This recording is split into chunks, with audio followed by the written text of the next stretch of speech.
चंदन one जंगल में Tony चिड़िया और उसका पति मोंटू चिड़ा रहते थे और वो बहुत ही ज्यादा गरीब थे और उनकी एक खूबसूरत सी बेटी किट्टू थी। और किट्टू बहुत ही ज्यादा दिखने में खूबसूरत और गोरी थी और अब वो बड़ी हो गई थी। टोनी अपने पति मोंटू चिड़ा से कहती है, देखो ना हमारी बेटी कितनी जवान हो गई है, हमें इसकी शादी कर देनी चाहिए। मोंटू चिड़ा अपनी पत्नी टोनी से कहता है, अरे हम इतने गरीब है, हमारे घर में तो एक पैसा नहीं है और तुम शादी की बात कर रही हो। ऐसे भी तुम झाड़ू पोछा दूसरों के घर से करके आती हो और जो पैसे मिलते हैं वो तो घर के खर्चे में ही खत्म हो जाते हैं और आजकल इतनी महंगाई है, एक भी पैसा हम जोड़ नहीं पाए। तो क्या हमारी बेटी की शादी नहीं होगी? तभी अचानक से जंगल के महाराज उनके घर आ जाते हैं और दोनों की बात सुन लेते हैं और बोलते हैं, चिड़ा और टोनी अब तुम्हें चिंता करने की जरूरत नहीं है क्योंकि तुम्हारी बेटी बहुत ही गोरी और खूबसूरत है और पास वाले सुंदरवन जंगल से तुम्हारी बेटी के लिए बहुत ही अमीर घर से रिश्ता आया है। अगर तुम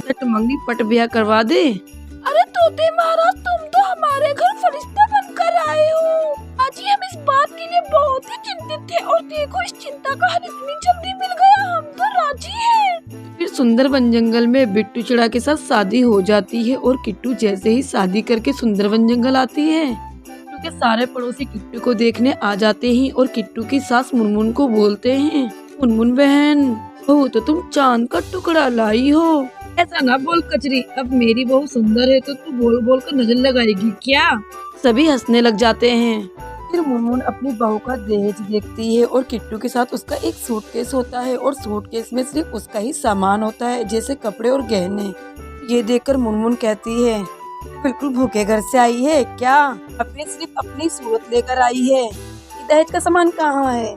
फिर किट्टू रोकर कहती है, माँ जी मेरे माँ पिता बहुत ही गरीब है, उन्होंने मेरी शादी कर दी, यही बहुत बड़ी बात है। दुख के साथ किट्टू का गृह प्रवेश होता है और हर रोज पहले दिन की ही तरह के साथ ताने कसती है और एक दिन तो हद ही हो गई। किट्टू किचन में खाना बना रही थी तो सारी सब्जी उससे जल जाती है। फिर मुनमुन आती है और बोलती है, तेरा स्वर्गवासी बाप और तेरी स्वर्गवासी माँ ये सब्जियाँ देकर गई थी क्या, जो सारी सब्जियाँ जला दी? किट्टू बहुत ही रोती है और बोलती है, माँ ये क्या बोल रही हो मेरे माता पिता के बारे में? क्या हुआ करमजली, तुझे नहीं पता तेरे माँ बाप ने तेरी शादी का कर्ज लेकर की थी, वो कर्ज नहीं भर पाए तो आत्महत्या कर ली, तो वो भी दोनों ने साथ में। दिन किट्टू बहुत रोती है और रोते रोते बोलती है, ये दुनिया कितनी जालिम है, अगर आज मैं अपने माँ बाप के घर होती तो समाज के लोग ताना मारते कि शादी नहीं की और शादी कर दी, तो यहाँ माँ जी ताने मारती है। मुनमुन कहती है, पूरा दिन वही बर्बाद करेगी या घर का काम भी करेगी, जा घर का काम कर।